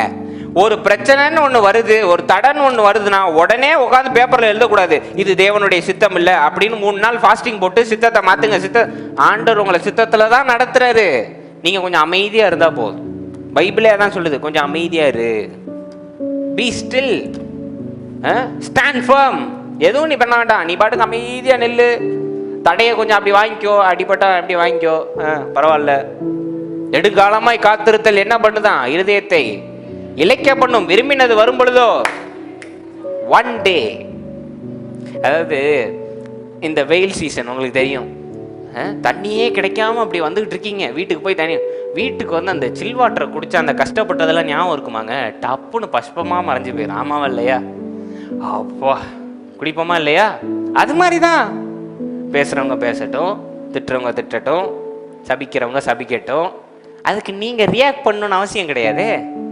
தடைகள் வருவது என்னது? மிகவும் நல்லது. பக்கத்தில் பார்த்து சொல்லுங்க, தடைகள் வருவது மிகவும் நல்லது. பக்கத்தில் கேளுங்க, உங்களுக்கு தடை இருக்கான்னு கேளுங்க. முதல்ல இருந்துச்சுன்னா கை கொடுங்க, கன்கிராச்சுலேஷன், சரியான பாதையில போயிட்டு இருக்கீங்க அப்படி. சரியான பாதையில போயிட்டு இருக்கீங்க. நான் 2 நாளைக்கு முன்னாடி யூடியூப்ல சும்மா அந்த வீடியோ எல்லாம் பார்த்துட்டு இருக்கும் போது திடீர்னு எங்க இருந்து வந்ததுன்னு தெரியல, ஒரு பழைய படம், தமிழ் படம், அதுல இருந்து ஒரு கிளிப்பிங் எடுத்து போட்டிருந்தாங்க. என்ன அப்படின்னா, ஒரு பக்தன், வேற கடவுளுடைய பக்தன். நான் பேர் சொன்னா உடனே நீங்க வேற உலகத்துக்கு போயிருங்க, அதனால பக்தன் வந்து ஒரு சாமியார் உட்காந்து பேசிட்டு இருக்காரு கூட்டத்துல. இவர் வந்து நிறுத்துங்க, இதெல்லாம் பொய் அப்படின்றாரு. உடனே சாமியார் சொல்ல, எல்லாரும் மக்கள்லாம் எந்திரிச்சு அடிக்க போறாங்க அவரை, அந்த பக்தனை. என்ன அது எப்படி சாமியார் சொல்றது? நீ போய் அந்த சாமியார் சொல்ல, கொஞ்சம் இருங்க, எல்லாரும் உட்காருங்க, அவரை என்கிட்ட அனுப்புங்க அப்படின்னு. என்னப்பா அவன் பிரச்சனைன்னு அவர் சொல்லுவாரு, இந்த சாமிக்கு நான் கோயிலில் மணி அடிச்சுக்கிட்டும் இதுவே பொழப்புன்னு நான் இருந்தேன். ஆனால் சாமி கோயிலில் ஒரு செயின் காணாமல் போயிடுச்சுன்னு என் மேலே பழிய சுமத்திட்டாங்க அப்படின்னு அந்த பக்தன் சொல்லுவார். சொல்லுவார், இந்த கடவுள் என்னைய கை விட்டுட்டாரு அப்படின்னு. அந்த சாமியார் பக்கத்தில் நின்றுட்டு அந்த கடவுள் பேரை சொல்லிட்டு, ரொம்ப புண்ணியம் பண்ணியிருக்கப்பா அப்படின்வார். அந்த பக்தனுக்கு தூக்கி வாரி போட்டுரும். கண்ணெல்லாம் அப்படி பெருசாக அவர் நடிப்பார். அப்படி என்னங்க சொல்றீங்க? நான் என் கஷ்டத்தை வந்து சொல்லி எல்லாமே என்னை சோதிக்கிறான்றே நீங்க. அப்போ அந்த சாமியார் சொல்லுவார், 60 வயசு எனக்கு, இறைவனை பற்றியே பாடிக்கிட்டு இருக்கேன், ஆனால் என்னை இதுவரைக்கும் இறைவன் சோதிச்சதில்லை அப்படின்வார். என்னங்க இப்போ சொல்ல வரீங்க அப்படின்னா, எந்த மாணவன் சோதிக்கப்படுறான்னா அவனே அடுத்த வகுப்புக்கு செல்லுகிறான் அப்படின்வார். எந்த தங்கம் உரசப்படுகிறதோ அதுவே அணிகலனாக மாறுகிறதுன்னு சொல்லுவார். எந்த மூங்கில் முட்டைத்து அடிக்கப்படுதோ அதுவே பல்லாக்குக்கு பயன்படுத்தப்படுகிறது அப்படின்வார். சற்று யோசிச்சு பாருங்க அந்த 3 வார்த்தைகளை, 3 வரிகளை. எந்த மாணவன் சோதிக்கப்படுகிறானோ அவனே அடுத்த வகுப்புக்கு செல்லுகிறான். எந்த தங்கம் உரசப்படுகிறதோ அதுவே அணிகலனாக மாறுகிறது. எந்த மூங்கில் அடிபட்டு உடைக்கப்படுகிறதோ அதுவே பல்லாக்காக மாறுகிறது. ஆமாவா இல்லையா? ஆமாவா இல்லையாங்க? அப்போ சொல்லுவார், நீ மிகவும் பாக்கியம் செய்தவன், இந்த வயசுல இறைவன் உன்னை சோதிக்கிறான் அப்படின்னா இறைவன் பக்கத்துல இருந்து உன்னைய பார்த்துக்கிட்டு இருக்கான், அதுதான் என் அர்த்தம் அப்படின்வார். திடீர்னு எனக்கு ஸ்ட்ரைக் ஆயிடுச்சு. அந்த ஒரு வீடியோ பார்த்துட்டு அடுத்த நாள் நான் இதை ரொம்ப டீப்பாக யோசிக்கல. நான் ஸ்கூலில் கூப்பிட போயிருந்தேன். அப்போ எங்கள் சார் அங்கே இருந்தார், அருணேசன் சார் அப்படின்னு சொல்லிட்டு, என்னுடைய ஃபேவரட் சார். அவரை பார்த்து பேச போகும்போது என்னை பார்த்து கேட்டார், வாழ்க்கை எப்படி போயிட்டு இருக்கு அப்படின்னாரு. சூப்பராக போகுது சார், ரொம்ப டஃப்பாக போகுது அப்படின்னு. அவர் கொஞ்சம் கூட யோசிக்காம, அப்படி யோசிச்சுன்னா இம்மிடியேட்டாக அவர் சொன்ன பதில் சூப்பர், அப்படி கரெக்டாக போயிட்டு இருக்கு அப்படின்னாரு. ஆமாம், நான் தான் இதை பற்றி சொல்லுவேன், இவர் நமக்கு சொல்றாரு சா அப்படின்னு யோசிச்சேன். கரெக்டு. கஷ்டமா இருக்கிற இடத்துல தான் ஆண்டவர் இருக்காருன்றதுக்கு ஆதாரம் வேதம். எந்த இடத்துல இதயம் நொறுங்கப்படுகிறதோ அங்கே இருக்கிறான்றதுக்கு ஆதாரம் வேதம். பைபிள்ல ஒரு வசனம் இருக்கு, தேவன் யார் அருகில் இருக்கிறார்னு போட்டிருக்கு. நீங்க வாசிருக்கீங்களா? எந்த மனம் நொறுங்கி இருக்கிறதோ, எந்த மனம் உடைந்திருக்கிறதோ அவர்கள் அருகிலே தேவன் இருக்கிறார். பணக்காரர்களோ, பணம் பக்தி உடையவர்களோ, பரிசுத்தம் உடையவர்கள் அருகே தேவன் இல்லை. எவன் ஒருவன் உடைந்திருக்கிறானோ அவன் அருகிலே அமர்ந்திருக்கிறான் இருக்கு வேதம். ஆமாவா இல்லையாங்க? சரி பாஸ்டர், இதெல்லாம் சரி, இதை நாங்க எப்படி நம்புறது அப்படின்னா, இயேசு கிறிஸ்து கதரேன் பகுதிக்கு போறாருங்க, ஒரு பேய் பிடிச்சவனை விடுதலை செய்யறதுக்கு. ஆமாவா இல்லையா? எல்லாரும் சம்பவம் தெரியும்ல? போற நேரம்னு பார்க்க பயங்கர புயல், பயங்கரமான புயல். அப்போதான் அவர் தூங்கிட்டு இருப்பாரு. எந்திரிச்சு என்ன சொல்லுவாரு? இறையாதே அமைதலாருன்னு கட்டுப்படுத்துவார். அதாவது ரெபியூக்டுன்னு இருக்கு, ரெபியூக் பண்ணி ஜெபம் பண்ணுவாரு. ஏன் அப்படின்னா அவர் கடந்து போய் அவனை சரி பண்ணிட்டாருன்னு வைங்க, அவன் ஊர்ல மிகப்பெரிய சாட்சியாகி நிறைய பேரை தேவன் பக்கம் கொண்டு வந்து சேர்த்துருவான். ஆமாவா இல்லையா? அதனால அது நடக்க விடக்கூடாதுன்னு மிகப்பெரிய தடை வரும். இயேசு கிறிஸ்து என்ன பண்ணிருக்கணும்? உடனே தடை வருகுது, கப்பலை திருப்புங்கள் அப்படின்னு திருப்பி விசுவாச கப்பல்னு போயிருக்கணுமா இல்லையா? இல்ல, தடைகளை மேற்கொண்டு நேரா போய் அவனை சுகப்படுத்தினதுனால அவன் ஒரு ஊர் ஜனத்தையே தேவன் பக்கம் திருப்பிட்டாங்க. ஏன்னா அவனே சாட்சியா மாறிட்டான். ஆமாவா இல்லையா? சரி, இதை விடுங்க, நோவால இருந்து வருவோம். ஆபிரகாமை எடுங்க, ஒரே மகன், தேவனால் சொல்லி பறக்கப்பட்ட மகன், கொண்டு போய் தகன பலி செலுத்துன்னு சொல்லிட்டாரா இல்லையா? எவ்வளவு பெரிய தடை, தடையா இல்லையாங்க? எவ்வளவு பெரிய கஷ்டம். நோவா பேழையை கட்ட சொன்னாரு, 400 வருஷம் எல்லாரும் அவரை கிண்டல் பண்ணா. எவ்வளவு தடைகள். கட்டினாரா இல்லையா? பேழைய கட்டினாரா இல்லையா? யோசேப்பு எவ்வளோ தடைகள் வாழ்க்கையில. சொன்ன வாக்குத்தத்தம் வேற, போகிற பாதை வேற. என்ன பண்ணிருக்கணும் யோசேப்பு? டக்குன்னு தற்கொலை பண்ணிருக்கணுமா இல்லையா? இன்னைக்கு ஒரு நீட் எக்ஸாமுக்கு தற்கொலை பண்ணிடுறாங்க. This is absolute nonsense. Education is not life. Life is beyond something else. Do not consider education as a life. Education is a part of life. It is just 0.5% in your life. To my dear students, ஸ்டூடெண்ட்ஸ்லாம் இருந்தீங்கன்னா education அவசியம் தான், அதுவே வாழ்க்கை கிடையாதுங்க. இன்னைக்கு ஒரு NEET exam ஒழுங்கா எங்களுக்கு தெரிஞ்ச ஒருத்தவங்களுடைய பிள்ளை தற்கொலை பண்ணிட்டாங்க. ஏன்னா எக்ஸாம் ஒழுங்கா எழுதலை அப்படின்னு. என்னங்க பெரிய எக்ஸாமு?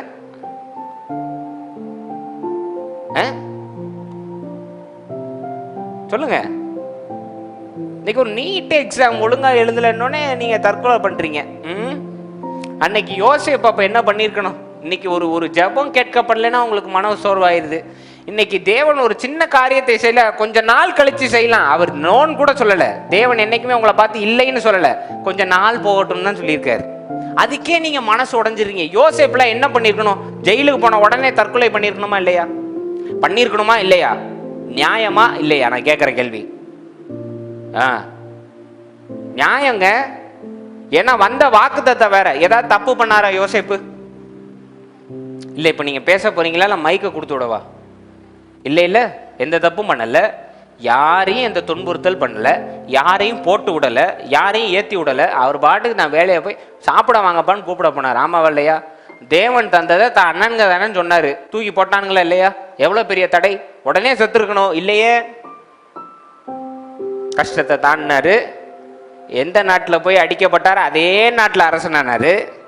கடைசியில் அண்ணன்க யாரு தண்ணி சோறு இல்லாம இவரை போட்டு கஷ்டப்படுத்தினாங்களோ அவங்களுக்கு தண்ணி சோறு தரும்படி இவரை மாத்திட்டாரா இல்லையா? மாத்தினாரா இல்லையா? மொத்த இஸ்ரேலும் இன்னைக்கு நிலைச்சு நிக்குதுன்னா தாவீது மட்டும் கிடையாது. அன்னைக்கு யோசேப்பு பண்ணதுனாலதான் இன்னைக்கு அவனுக்கு நிக்கிறானுங்க. ஒரு குலமா, ஒரு நாடா. தாவீதுக்கு வாங்க, ஜாலியா பாட்டு பாடிக்கிட்டே வந்து டெலிவரி, சொமாட்டோ டெலிவரி பண்ண வந்தார் நம்ம ஜனா மாதிரி. அது ஜாலியாக சாப்பாடை கொடுத்துட்டு போவோம், என்னங்க பிரச்சனை அப்படின்னு வந்த இடத்துல தேவன் வந்து என்ன பண்ணிட்டாரு? ஆவியானவர் ஏவி விட்டாரு, போ வந்து அங்கே ஒருத்தன் நிற்கிறான் அப்படின்னு. சரின்னு போனால் முதல்ல சொந்த அண்ணனே வந்து நீ ஒன்றும் போக வேண்டாம் சொன்னாரா இல்லையா? நீ ஒன்றும் பண்ண வேண்டாம், வீட்டுக்கு போ. கேட்கல. கூட உள்ளவனுங்க சொன்னானுங்க, கேட்கல. சரி நான் அரசன்ட்ட கூப்பிட்டு போய் அரசன் வந்து எல்லா ட்ரெஸ்ஸையும் மாட்டி விட்றான். இதெல்லாம் போட்டாதான்ப்பா ஒன்னார். அதுவும் வேலை. எத்தனை தடை. நம்மளா இருந்தா என்ன பண்ணியிருப்போம்? ட்ரெஸ்ஸு சரியில்லை, அதனால தேவனுடைய சித்தம் இல்லை, நான் கிளம்புறேன், நீங்களே தாவீதை கோலியாத்தை அடிங்க, இல்லை அடிக்காம போங்க, இங்கேயே மாட்டு போங்க, எனக்கு கவலையே கிடையாது, நான் வீட்டுக்கு போறேன். போயிருப்போமா இல்லையா? நம்ம என்ன பண்ணியிருப்போம்? கையோட போய் தெரிஞ்சிருக்கும் நமக்கு கோலியாத்தை அடிச்சிருவான், ஆட்சிக்கு வந்துருவானுங்க அவனுங்க அப்படின்னு நைட் ஒன் நைட்டா பேக் பண்ணி ஊரை காலி பண்ணியிருப்போம். ஏன்னா தேவனுடைய சித்தம் இல்லை, ட்ரெஸ் கரெக்டா இல்லை, தேவனுடைய சித்தம். யார் சொன்னா? அதையும் தாண்டினதுனாலதான் இன்னைக்கு வரைக்கும் இஸ்ரேல்ல போய் நீங்கெல்லாம் யாருங்க, யார் ஆட்சிங்க? தாவீது அரசன் அப்படி பேசுறாங்க. இன்னைக்கும் தாவீது கட்டிய கோட்டைன்னு அவன் மார்பிள தட்டி பெருமை கொள்கிறான் அப்படின்னா தடைகளை இன்னைக்கு தாண்டினதுனாலதாங்க. சரி, கடைசியில இயேசு கிறிஸ்துக்கு வரும்.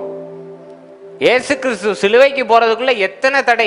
கூட உள்ள சொந்த பேதுருவே வந்து வேண்டாம் ஆண்டவரே நீங்க போக வேண்டான்றாரு. அப்பாலே இப்போ சாத்தானேன்னு திட்டுறாரு ஆண்டவர். ஆமாவா இல்லையா? வேண்டாம் அப்படின்றார். சரி காலை கழுவணும் முழுசா கழுவுங்கன்றாரு.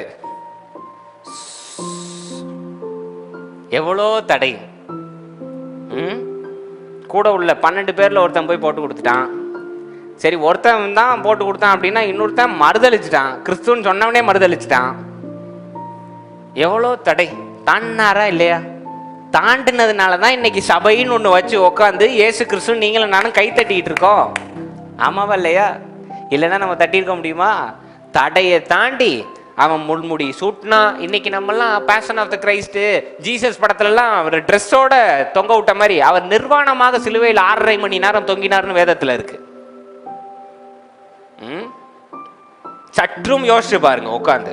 நீங்க படுற வேதனை விடவா இயேசு கிறிஸ்து பட்ட வேதனையை விடவா நீங்க படுறீங்கன்னு கொஞ்சம் யோசிச்சு பாருங்க. ஒன்றும் பேசல. என்ன பேசிட்டாரு? மதம் மாறுன்னு சொன்னாரா இயேசு கிறிஸ்து? எங்கேயாவது ஒரு இடத்துல இயேசு கிறிஸ்து மதம் மாறுன்னு சொன்னாருன்னு எனக்கு வசனம் எடுத்து காமிங்க. மதம் மாற சொல்லல, ஜாதி மாற சொல்லல. இதெல்லாம் வேண்டாம்பா, நீ சந்தோஷமா இரு, அதுதான் தேவனுக்கு பிரியம்னு சொன்னாரு. அவரை ஏங்க சிலுவையில் அடிக்கணும்? யாரையும் பார்த்து நீ என்னை பின்பற்றி வா, என்னை ஏற்றுக்கொண்டாதான் உனக்கு மோட்சம்னு சொன்னாரா? சொல்லல. எதுவுமே அப்படி பேசலையே. நீ சந்தோஷமா இரு, தைரியமா இரு, அன்பு செலுத்து, பகைவனை நேசி, இதெல்லாம் தானே பேசினாரு. இதுல என்ன தப்பு இருக்கு?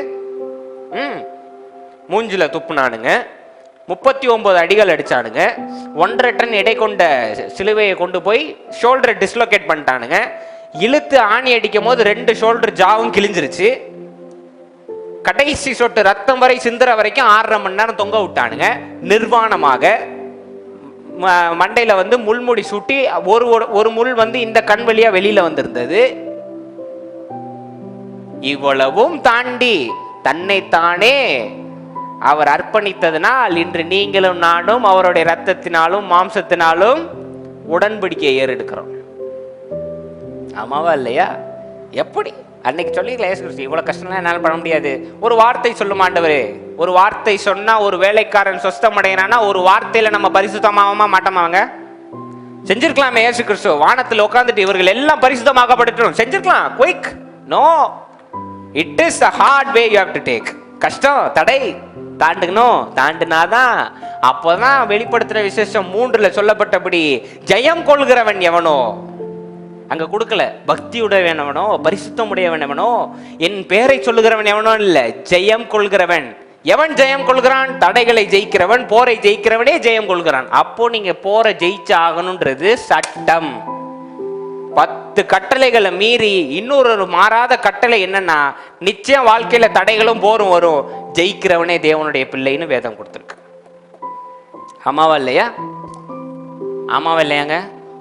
இன்னைக்கு நம்ம ஒரு சின்ன ஒரு தடை, small obstacle, you are depressed. ஒரு சின்ன தடைக்கு நீங்க டிப்ரெஸ் ஆயிடுறீங்க. இன்னைக்கு ஒரு சின்ன தடைக்கு you are telling you are stressed. Hello, டிப்ரெஸ்டோட அர்த்தம் தெரியுமா உங்களுக்கு? அந்த வார்த்தையை பிரிச்சு பார்த்துருக்கீங்களா? Deep rest. உங்களுக்கு டீப் ரெஸ்ட் வேணும்ன்றது தான் அர்த்தம். அதை விட்டு டிப்ரெஸ்ட் அப்போனா வாயை மூடி ஜிப்பு போட்டு போய் படுத்து தூங்கிடணும்னு அர்த்தம். You need deep rest. Just shut up. That's it. when you are so troubled, shut up and go sleep. That's it. Deep rest எடுத்துட்டீங்கன்னு வைங்க, யூ வில் பி ஃபைன். இங்க எத்தனை பேர் நைட்டு ஒழுங்கா தூங்குவீங்க? ஒருத்தர் கை உயரல. அவ்வளோ டீப் ரெஸ்ட். டீப் ரெஸ்ட்ல இருக்கீங்க அப்படி. சரி, இந்த தூங்குறவங்கலாம் இருக்கீங்கல்ல, கர்த்தர் ஆசீர்வதிக்கட்டும். கர்த்தர் உங்க கூடயே இருக்கார். இதுவே சாட்சி. சமையல் பண்ணி தூங்குவியா? உன் நைட் ஷிஃப்ட் உனக்கு ஓகே. என்ன அப்படின்னா, கொஞ்சம் மனசு வேதனையா இருக்கும் போது லைட்டா தூங்கி எந்திரிச்சு பாருங்களேன், ஃப்ரெஷ்ஷா இருக்குமா இல்லையா? பாத்துக்கலாம்பா. ஆமாவா இல்லையா? ஆமாவா இல்லையாங்க? அவ்வளவுதான். ஒரு சின்ன ஆப்ஸ்டக்கிள் வந்துடக்கூடாது. கிளம்பும் போது பூனை கிராஸ் ஆயிடக்கூடாது. பூனை கிராஸ் ஆனா கிராஸ் ஆகிட்டு போகுது. அது இறைய தேடி அது ஓடுது. நீங்க சாப்பாடு போடுறீங்களா பூனைக்கு? கிடையாது. நாய்க்கு சாப்பாடு போட முடியாது. அது குறுக்க போயிட்டா உடனே தேவனுடைய தேவன் என்ன நாயை குறுக்க அனுப்பி தான் உங்களை தடுக்கணுமா? ஒரே போடா மண்டையில போட்டா நீங்க விழுந்துட மாட்டீங்க. என்னங்க இன்னைக்கு தேவனுடைய சித்தம் என்ன பிரதர்? அமுக்கி குலுக்கி சரிந்து விழும்படி இருக்கணும்ன்றது தேவனுடைய சித்தம். அதை தடைகளை தாண்டினாதான் இருக்க முடியும். இதுதான் தேவனுடைய சித்தம். இதை விட்டுட்டு சும்மா ஒரு தடை வந்தோடனே தேவனுடைய சித்தம் ஸ்மூத்தா இருக்குன்னு நினைச்சீங்கன்னா you are not a Christian. கிறிஸ்டியானிட்டியை விட்டு வெளியே போயிடலாம். நீங்க ஸ்மூத்தா என் வாழ்க்கை வரணும்னா don't come to Christianity, don't read this Bible. ஏன்னா இதுல எப்பவுமே தடையை தாண்டணும், போற ஜெயிக்கணும், மனசை ஜெயிக்கணும், மாம்சத்தை ஜெயிக்கணும். கண்களின் நிச்சை, ஜீவனத்தின் பெருமை, மாம்சத்தின் நிச்சை, மூணையும் அடிச்சு நொறுக்குனாதான் உங்களால ஜெயிக்க முடியும். அதுதான் வேதம். இல்ல இதெல்லாம் என்னால செய்ய முடியாது, கிறிஸ்துவ மட்டும் நான் ஏத்துக்குவேன், ஜீசஸ் ஜீசஸ் ஜீசஸ் நான் போவேன் அப்படின்னா you are not fit to be a Christian. Please walk out of Christianity. Be it rude, be it hard, be it raw, but this is the truth. Truth will set you free, dear brother. இன்னைக்கு நீங்க கேட்குறீங்க, ஆண்டவரே எனக்கு ஞானத்தை கொடுங்க, ஞானத்தை கொடுங்கன்னா என்ன உடனே வேதத்தை கரைச்சி உங்க மண்டையில ஊத்துவாரா? கிடையாது. 4 பிரச்சனையை உங்களுக்கு போடுவாரு. அதுல உங்க ஞானம் வளருமா வளராதா? யார்கிட்ட எப்படி பேசணும், யார்கிட்ட அமைதியா இருக்கணும், எங்க நம்ம சத்தத்தை உயர்த்தணும், எங்க சத்தத்தை இறக்கி பேசணும், இதெல்லாம் நீங்க பிரச்சனையில தான் கத்துக்குவீங்க. ஆமாவா இல்லையா? இன்னைக்கு யாராவது தேவனுடைய ஞானம் வேணும்னு ஜோம் பண்றீங்கன்னா தயாராகிக்கோங்க, மிகப்பெரிய 4 பிரச்சனை வரப்போகுதுன்னு அர்த்தம். ஆண்டவரே எனக்கு நல்ல சிறப்பான வாழ்க்கை வேணும்னா நீங்க 13 வருஷம் கஷ்டப்பட்டு தான் ஆகணும், சோதனையை சந்திச்சுதான் ஆகணும். ஆண்டவரே ஐஸ்வர்யம் நிறைந்தவனா இருக்கணும் அப்படின்னா வறுமையை சந்திச்சுதான் வெளியில வரணும். ஆண்டவரே கானானுக்கு போனோடனே வாங்க அப்படின்னு அப்படி என்ன ஹனுமான் மாதிரி சல்லுன்னு தூக்கிட்டு போய் விட்டார் ஆண்டவரு. ஓ சுத்தி வா பட்டாங்களா இல்லையா? பாலும் தேனும் ஓடுற தேசத்துக்கு போறதுக்குள்ள 3/4 பேருக்கு ஜீவன் போயிட்டு. ஆமாவா இல்லையா? இதுல எல்லாம் கஷ்டப்பட்டு தான் வந்திருக்காங்க. நீங்க மட்டும் தயவுசெய்து அப்படி குழியிலையும் உழுவாம அப்படி நழுவி போயிடுறேன் பாஸ்டர் அப்படின்னா அது கிறிஸ்தவம் கிடையாது. நீங்க நழுவி போய் ஒரே நாள்ல உயிரும் போயிடும். பாஸ்டர் ஏன் பாஸ்டர் இப்படி பேச? உண்மைமா நான் என்னமா பண்ணுவேன் சொல்லுங்க. உண்மை என்ன மாத்தியா சொல்ல முடியும்? நீங்க சிரிச்சுக்கிட்டே இருக்கணும். நான் சிஸ்டர் கவலையே படாதீங்க, கர்த்தர் ஸ்மூத்தா நடத்துவான்னு உங்களை குழியில நான் தள்ள முடியுமா? அப்ப நான் தேவனுக்கு செய்த துரோகமா இல்லையா? நான் நேரடியாக உங்களை சொல்லிடுவேன், ஆமா பிரச்சனை வரதான் போகுது. எஸ்ரமா அடுத்த குயிஸ் எக்ஸாமுக்கு பெரிய பிரச்சனையா வரப்போகுது போங்க. ஏன்னா அது மிகப்பெரிய வெற்றி அடைய போது. அப்ப நீங்க தாண்டி தான் ஆகணும். சிம்பிள். நேரடியாக உங்கள்கிட்ட நான் எச்சரிக்கிறது ஓகேவா? இல்லை பார்த்துக்கலாம் நீங்கள் குழியில் விழுந்ததுக்கப்புறம் ஐயோ நீங்கள் ஒழுங்காக ஜோம் பண்ணிக்கணும்னு நான் சொல்கிறது நியாயமா சொல்லுங்கள்? நான் தேவனுக்கு செய்யற துரோகமாயிருமே. உண்மை தாங்க, சத்தியம் அதுதான். எடுத்து வாசிங்க, எல்லா பகுதியும் எடுத்து வாசிங்க. பவுல் எடுங்க, சீலாவை எடுங்க. சும்மா போய் என்ன ஊழியம் பண்ணிட்டாங்களா? தூக்கி உள்ள சிறையில் வச்சு அடி வெளுத்துட்டானுங்க.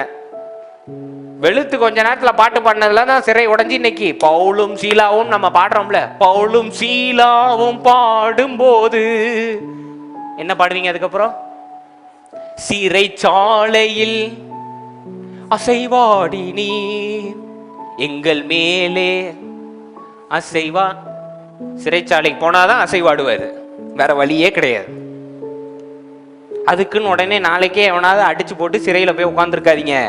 சிறை உடனே பிராக்டிக்கலா செஞ்சிருவோம் பாஸ்டர். வேண்டாம். மனசுல எவ்வளவு சிறை இருக்கு, கோபம் இருக்கு, தாபம் இருக்கு, இச்சை இருக்கு, பொறாமை இருக்கு. இத்தனை சிறைகள்ல நீங்க அடைக்கப்பட்டிருக்கீங்களே, அதுல இருந்து வெளியில வாங்க. அதுதான் நீங்க ஜெயிக்கணும், வேற ஒண்ணும் கிடையாது. ஏன்னா உங்களுடைய போர் எதை சம்பந்தப்பட்டதா? மாம்சத்துக்கு ஏற்றவை கிடையாது, ஆவியை நிர்மூலமாக்குறவை. ஆவி போர், ஆவிக்குரிய போர், ஸ்பிரிச்சுவல் வார்ஃபேர். இதை இன்னைக்கு நல்லா ஞாபகம் வச்சுக்கோங்க. வீட்டுக்கு போமா அடுத்த தடவை தடை வந்ததுன்னா பயங்கர மேட்டர் இருக்கு போல நம்மள்ட்ட, அதனாலதான் பிசாசு சோதிக்கிறான். ஹலோ, வேதத்துல இன்னொரு வசனமும் இருக்கு. தேவன் யாரை சோதிக்கிறார்களோ அவரின் மேல் பிரியமாய் இருக்கிறார்னு இருக்கு. வாசிச்சிருக்கீங்களா இல்லையா? God loves the one who he chastens இருக்கு.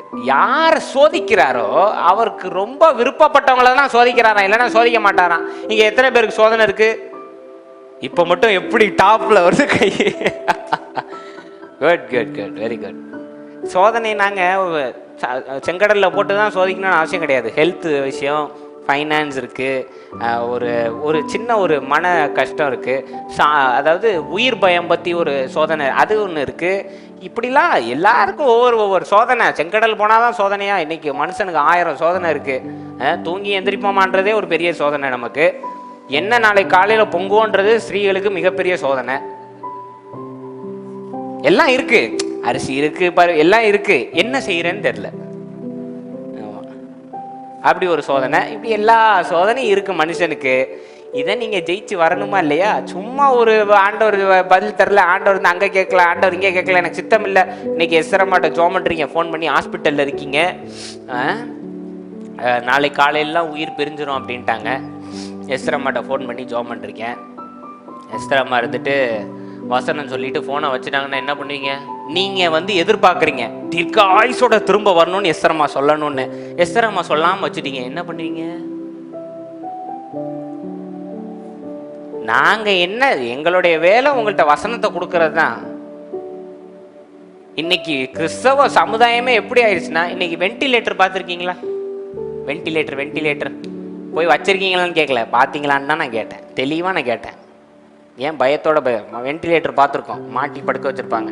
உயிர் இருக்கா இல்லையா, இருக்கிறவனுக்கு வச்சுருக்கானா இல்லை இல்லாதவனுக்கு வச்சுருக்கானானே தெரியல. வென்டிலேட்டர் அது மாதிரி கிறிஸ்தவர்கள் ஆயிட்டாங்க.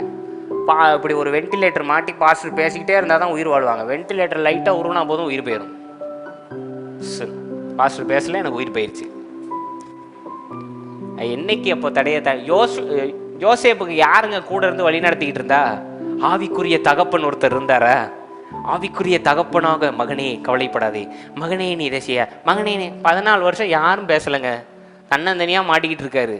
ஆனால் வெளியில் வந்தாரா இல்லையா? யோசேப்பா போனவர் சாமநாத்து பனேகாவா திரும்பினாரா இல்லையா?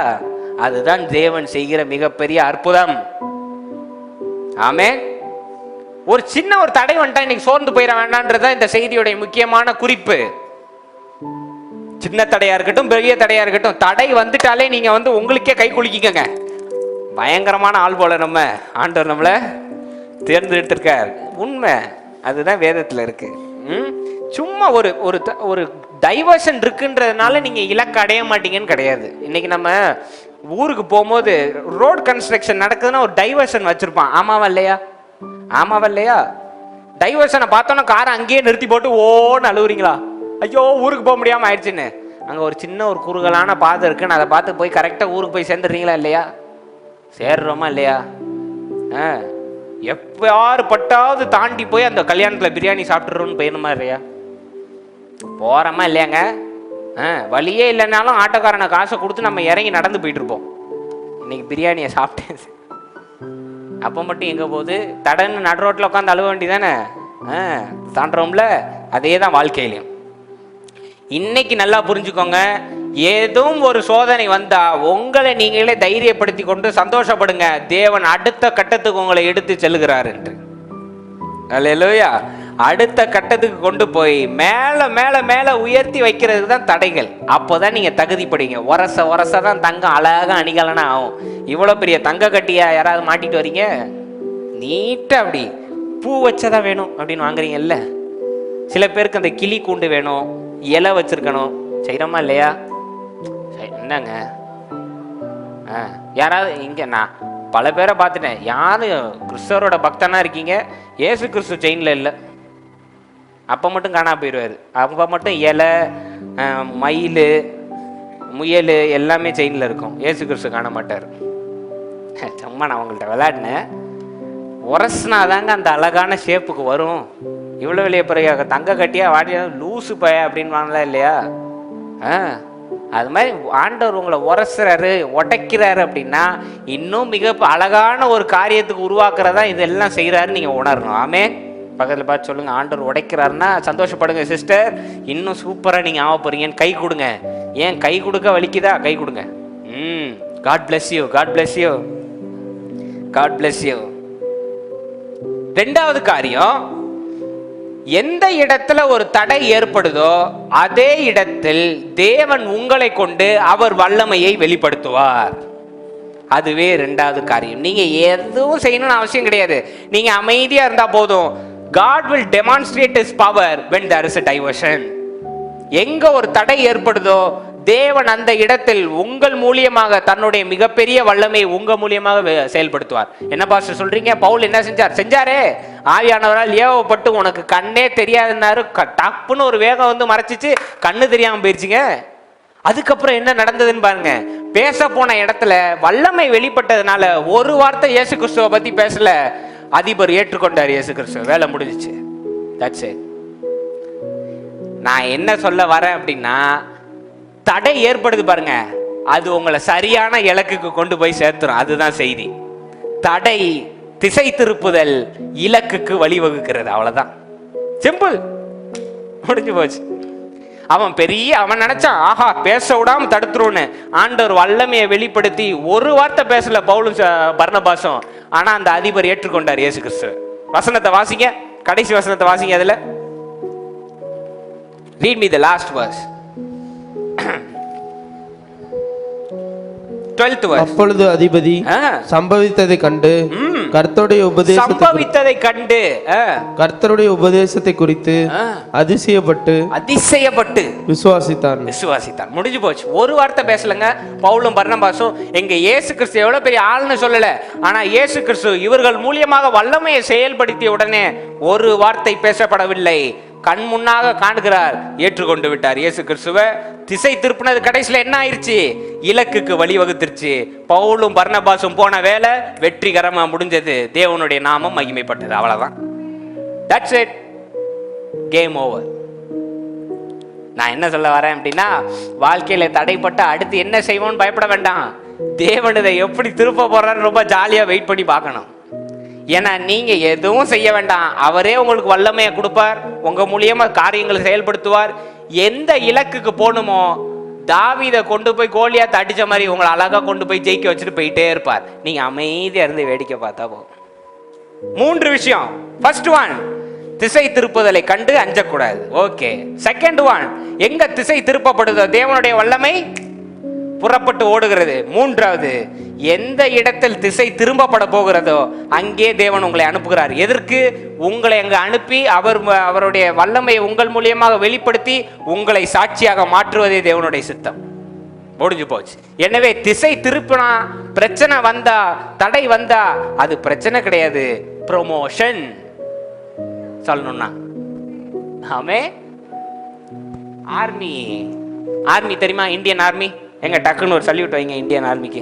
God bless. Very good. Yes. Indian ஆர்மியில் இன்னைக்கு பெரிய பெரிய ஜெனரல் கர்னல்லாம் இருக்காங்க. அவங்க இவ்வளோ பெரிய பேட்ஜ் மாட்டிருப்பாங்க, பார்க்க சூப்பராக இருக்கும். பார்த்துருக்கீங்களா? எதனால? சும்மா அப்படின்னு கத்துறதுனால பேட்ஜ் மாட்டிடுவாங்களா? இல்லை, பல இடத்துல இறங்கி சாப்பாடு தண்ணி இல்லாமல் தன் நாட்டை காப்பாற்றுறதுக்காக பல பேரை போரிட்டு ஜெயிச்சுட்டு வந்தவருக்கு தான் மெடல். ஆமாவல்ல எங்க? இன்னைக்கு ஆத்துமாவை திருப்பினாதான், ஊழிய செஞ்சாதான், 4 பேரை ஆண்டவர் பேர்ல பேய ஓட்டினாதான் ஆண்டவர் மெடல் மாட்டுவார் கிடையாது. உங்க தடைய எல்லாவற்றையும் நீங்க வெற்றிகரமா மாத்தினீங்கன்னு வைங்க, மெடல் குத்திட்டே இருப்பார் ஆண்டவர். சிறந்த ஆள் அப்படின்னு மெடல் மாட்டுவார். ஆமென். ஒவ்வொரு தடையும் உங்களுக்கான ப்ரொமோஷன். அப்ப நீங்க என்ன பண்ணணும்? சந்தோஷப்படணும். இல்லையா? இனிமேட்டு பயப்படக்கூடாது. அப்ப எப்படி பாஸ்டர் அந்த நேரத்துல பேசணும் அப்படின்னா, சந்தோஷமா சொல்லுங்க, சிஸ்டர் பெரிய தடை ஒண்ணு, கர்த்தருக்கே ஸ்தோத்திரம், கர்த்தர் சோதிச்சு பார்க்கிறார், இன்னும் கொஞ்ச நாள்ல கர்த்தர் என்னைய உயர்த்த போறார், கர்த்தருக்கே ஸ்தோத்திரம். அல்லேலூயா. ஆமென். பேச்சு வார்த்தை கூட சரியா இருக்கணும். ஏன்னா தேவன் அதை திருப்ப போறாருங்க. நீங்க கொஞ்சம் அமைதியா இருந்தா போதும். நீங்க கொஞ்சம் அமைதியா உங்களை பாதுகாத்து கொட்டீங்கன்னா போதும். ஆமென். 1 சாமுவேல் 12:16 வாசிங்க பாப்போம். 1 சாமுவேல் 12:16. நீங்க இந்த நேரத்துல என்ன செய்யணும்னு 1 சாமுவேல் 12:16 கொடுத்திருக்கு பாருங்க. இப்பொழுது கர்த்தர் உங்கள் கண்களுக்கு முன்பாக செய்யும், கர்த்தர் கண்களுக்கு முன்பாக செய்யும் பெரிய காரியங்களை நின்று பாருங்கள். அவ்வளவுதான். Stand firm and see what the great thing the Lord is about to do. You just have to stand firm. ஆமென். தடைக்கு நடுல அப்படி அடிக்கல் நாட்டின மாதிரி நிக்கணும். திட்டுறீங்களா? சரி திட்டிக்கோங்க. அடிக்கிறீங்களா? சரி அடிச்சுக்கோங்க. பேசுறீங்களா? இச்சகம் பேசுங்க, பரவாயில்ல. முடியும் போது என்ன பண்ணிடுவாரு? இச்சகம் பேசி அடங்கும்படி பண்ணி அவர்கள் மேடுகளை மிதிக்கும்படி தேவன் செய்து விடுவார். ஆமென். எவன் ஒருத்தன் அப்படி உங்களை ரொம்ப பண்றானோ அவன் உங்க காலடியில வந்து தேவன் போட்டுருவார். நீங்க அமைதியா நின்னா போ. Just have to stand still. வசனம் பாருங்க, தேவன் பெரிய காரியத்தை செய்ய போகிறார், நீங்க நில்லுங்கன்னு இருக்கு. Stand firm. Amen. Just stand firm. வாக்குத்தத்தம் பண்ணினவர் உண்மையுள்ளவராக இருக்கிறார், நில்லுங்க. ரெண்டாவது ஒரு முக்கியமான காரியம் நான் சொல்லிடுறேன். வாக்குத்தத்தம் தேவன் தரது எத்தனை பேருக்கு பிடிக்கும்? தேவன் வந்து ஒரு வசனத்தையோ இல்ல ஒரு தீர்க்க தரிசனமா ஒரு வாக்கு தத்தத்தையோ கொடுத்தா எத்தனை பேருக்கு பிடிக்கும்? எல்லாருக்கும் பிடிக்கும். Okay, thank you. நம்ம அதெல்லாம் எதிர்பார்ப்போம். ஆமாவா இல்லையா? தேவன் எனக்கு பேசுறாரு, தேவன் என்னை பார்த்துக்கிட்டு இருக்கேன்னு அது மூலியமா சொல்றாரு. தேவன் அதுக்கு நான் ஒரு வார்னிங் கொடுத்துட்றேன். வாக்கு தத்தம் வந்துருச்சுன்னா பிரச்சனை வரப்போகுதுன்னு அர்த்தம். ஹலோ, வாக்கு தத்தம் வந்துருச்சுன்னா பெரிய பிரச்சனை வரப்போகுதுன்னு அர்த்தம். ஏன்னா பிரச்சனை மட்டுமே தான் அவங்கள வாக்கு தத்தத்துக்கு கொண்டு போய் சேர்க்கும். Full stop. அவன் பிரச்சனை மட்டும்தான் உங்களை சரியான முறையில் தீட்டுப்படுத்தி, அதாவது சரிப்படுத்தி, அங்கிட்டு இங்கிட்டும் கரெக்டாக அதை செதுக்கி கொண்டு போய் சேர்க்க முடியும்.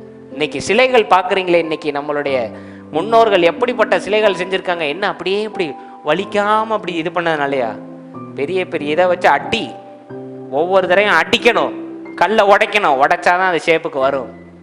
அதுபோல தேவன் உங்களை அழகா செதுக்கி கொண்டு வருகின்ற இடம் தடைகள், திசை திருப்புதல், பிரச்சனை. அந்த இடத்துல நீங்க கலங்க வேண்டாம். நீங்க நின்று கர்த்தர் செய்யும் பெரிய காரியத்தை பாருங்கள். செங்கடல் முன்னாடி நின்று ஓன்னு கத்தலாம் வேண்டாம். அமைதியா நின்று கர்த்தர் செய்யும் பெரிய காரியத்தை பாருங்கள். முடிஞ்சு, அவ்வளவுதான். கடைசியா ஒரு வசனத்தோட நம்ம முடிப்போம். நம்ம எல்லாரும் இன்னைக்கு ஒரு பிரச்சனை வந்தோடனே நம்ம ஒழுங்கா இல்லை, நம்ம சரியா செய்யல அப்படிலாம் நம்ம நினைக்கிறோம்ல. ஆதியாகமம் 50:20 வாசிங்க. இது யோசேப்புனால கொடுக்கப்பட்ட ஸ்டேட்மெண்ட். தாங்கள் தந்த தடைக்கும், தாங்கள் தந்த திசை திருப்புதலுக்கும், தாங்கள் தந்த பிரச்சனைக்கும், தான் சொந்த சகோதரர்கள் தந்த பிரச்சனைக்கு தான் சொன்ன பதில் என்ன என்பதை நீங்கள் பாருங்கள். 50:20 வாசிங்க. நீங்கள் எனக்கு தீமை செய்ய நினைத்தீர்கள், நீங்கள் எனக்கு தீமை செய்ய நினைத்தீர்கள், தேவனோ இப்பொழுது நடந்து வருகிறபடியே வெகு ஜனங்களை உயிரோடு காக்கும்படிக்கு அதை நன்மையாக முடிய பண்ணினார். ஆமென். திசை திருப்புதல் வந்தா இன்னைக்கு நீங்க சொல்ல வேண்டிய வசனம், நீங்களோ என்னை தீமைக்கு செய்தீர்கள், தேவனோ அதை நன்மைக்கென்றே அதை மாற்றிவிட்டார். அவ்வளவுதான், முடிஞ்சிச்சு. நீங்க ஜெயிச்சிட்டீங்க. ஆமென். அல்லேலூயா. இப்போ நம்ம ஜெபம் பண்ண போறோம்.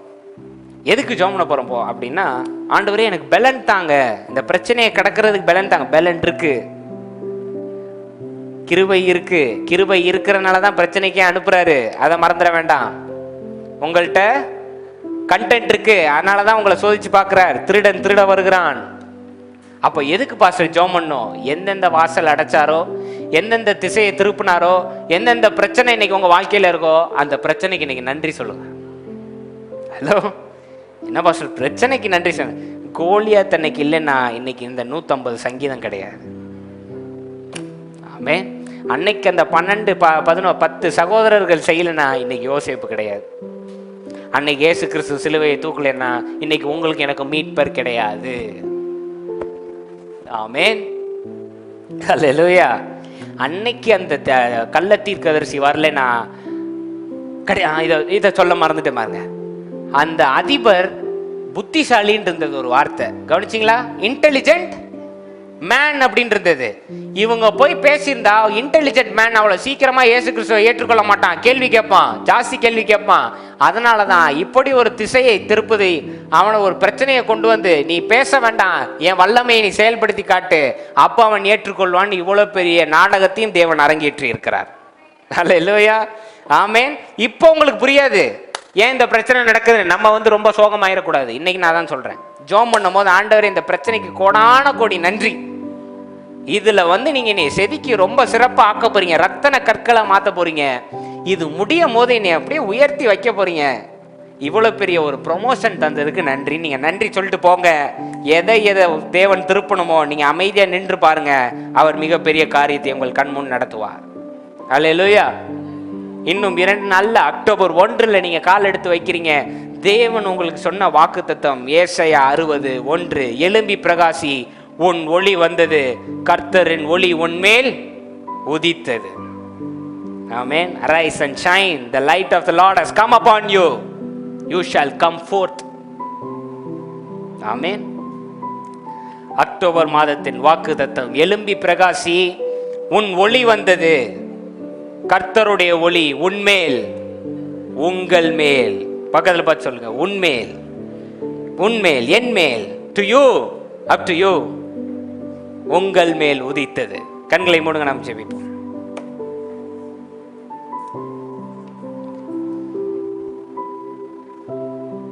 உங்க வாழ்க்கையில் இருக்கிற பிரச்சனையை ஃபர்ஸ்ட் யோசிங்க. என்னென்ன பிரச்சனை இருக்குன்னு லிஸ்ட் அவுட் பண்ணுங்க. ஹெல்த் சம்பந்தமா, ஃபைனான்ஸ் சம்பந்தமா, ரிலேஷன்ஷிப் சம்பந்தமா, மென்டல் சம்பந்தமா, மென்டலி, பிசிக்கலி, சைக்கலாஜிக்கலி, அது எல்லாவற்றையும் யோசிங்க. எல்லா பிரச்சனையும் அப்படியே லிஸ்ட் அவுட் பண்ணுங்க. ஓகே, இந்தந்த பிரச்சனை இருக்கு, பணம் கொடுக்க வேண்டியது இருக்கு, உடம்புல பிரச்சனை இருக்கு, இது இருக்கு, அது இருக்கு, எல்லாத்தையும் லிஸ்ட் அவுட் பண்ணிட்டு இப்போ சொல்லுங்க, ஆண்டவரே கோடான கோடி நன்றி, நீர் தந்த இந்த ப்ரொமோஷனுக்காக நான் நன்றி செலுத்துகின்றேன். ஏனென்றால் இதன் முடியும் பொழுது நீர் என்னை வெற்றியாளனாக மாற்றப் போகிறீர் என்று எனக்கு தெரியும். ஏனால் நான் வணங்கும் தேவன் வாக்குத்தத்தம் பண்ணினவர் உண்மையுள்ளவராய் இருக்கிறார்.